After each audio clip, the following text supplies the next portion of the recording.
if as a parent the only goal you are going to achieve is bringing up mentally healthy kid, that's enough legacy. You don't need to leave them plots. You don't need to leave them resources. If you bring up a psychologically healthy child, atakuwa millionaire kama wewe hukukuwa millionaire.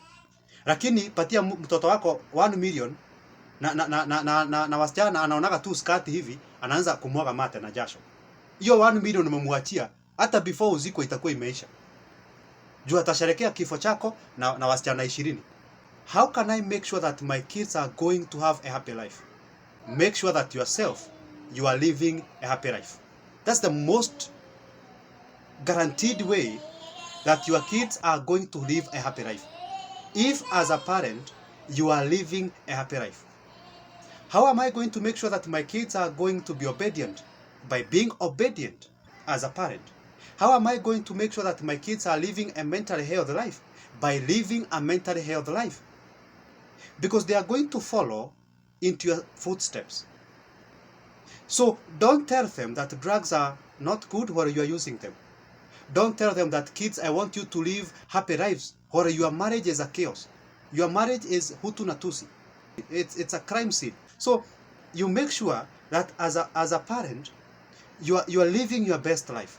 That is the most sure way that your kids are going to live their best life. So parent yourself so that you don't breed into your kids any emotional or psychological issues that you feel are unresolved. Now, as I conclude, as a parent, it's your responsibility to make sure that your child is well protected from anyone who dares to threaten their mental health, and especially when they are young. Because even the Bible says, those who are familiar with the text, the biblical texts, that if you bring up your child in the right paths, they will not depart from those paths and those, ways when they grow old. You don't start shaping a tree when it is 10 years old, when it is 15 years old. No. You start shaping a tree when it is still a seedling. Now, that seedling that has been given to you in the name of a daughter, in the name of a son, that is a seedling. And it's not your property for you to manipulate, abuse, misuse, and control. No. You've just been given that child as a custodian. It's a privilege for you to shape the life of that child. Then how can you shape the life of another if your own life is shapeless? How then can you be able, and I'm not talking about material things, I'm talking about behavioral, emotional, and psychological aspects. So it is up to you to protect your child, to make sure that any negative influence, any unpleasant stimuli or influences from external sources are not going to interfere with your child. That is not going to be assured or ensured by creating a strong wall, concrete wall around the homestead. No, that is going to be ensured or assured by making sure that this child is resilient. This child is assertive. This child knows how to say no when it is time to say no. That this child knows, huyu mtoto anajua worth yake. Huyu mtoto anajua ni beautiful. Huyu mtoto anajua ni handsome. Huyu mtoto anajua ni worthy. Anajua value yake. So kama mtoto anajua value yake, hata kukatiwa na watu wa pikipiki, alafu aanze kuchora maafu. Ati maafu tena.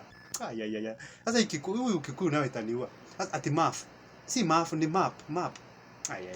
What's wrong with this? So anaanza kuchora map kwa floor, kwa ground, map ya country hai exist. So if your child is resilient enough, kama mtoto wako umempatia the right skills, and I'm talking about skills, you have taken your child through, psychological trainings and coachings, not a class pahali unasimama na blackboard alafu unaandika. No, that huyu mtoto amesoma from the best. Akienda huko nje hata katiwa, huwezi fuata mtoto wako kila pahali anaenda, lakini mawaidha yako inaweza kuwa na mtoto wako kila pahali anaenda. As a parent, You cannot follow your child everywhere they go, but your advice, your good behavior at home, you being a role model, is going to always be with that child even when you are dead. So now, as I conclude, we need to be intentional as parents, because what the crisis that we are seeing with adults in the present generation is a product of poor upbringing styles, of poor parenting styles, of neglect, of rejection, of not being there for a child. So most of the times when I tell parents that you need to be there to be with your child, most parents say, oh, sijui economy, sijui kasongo wewe, mbali nanga, economy wewe. So most parents start giving the excuses, oh, economy, sijui nini, we have to, fine. I don't have a problem with that. It's very good. It's very nice. It's very amazing that your kids get to enjoy a luxury life. It's very nice that wakuwa wanapelekwa shuleni na gari, wanaendewa na gari. Nyumbani wako na kila kitu. Mpaka wako na swimming pool kwa nyumba ndani. It's very nice. They are going to enjoy that luxury. But if up here, if psychologically they are not going to have that luxury of resilience, of assertiveness, then the work that you are doing is short-lived. So when I tell parents to have time with their kids, wengine wananiambiaga, sasa unataka tuache kazi zetu, tukue tunakaa na watoto nyumbani. No, I'm not talking about that. Sasa unataka, do you want me to quit my job so that I can stay? No. I don't want you to close your business. Research has shown that 20 minutes of your presence in a child's life every day is enough to shape the life of that child amazingly, miraculously. Not 20 hours, 20 minutes. And it is not 20 minutes of lecture. No, sio ati 20 minutes ya mtoto akae hapo chini ya kusikize. It is 20 minutes of sitting down with your child and listening to them. Listening, not talking, but listening.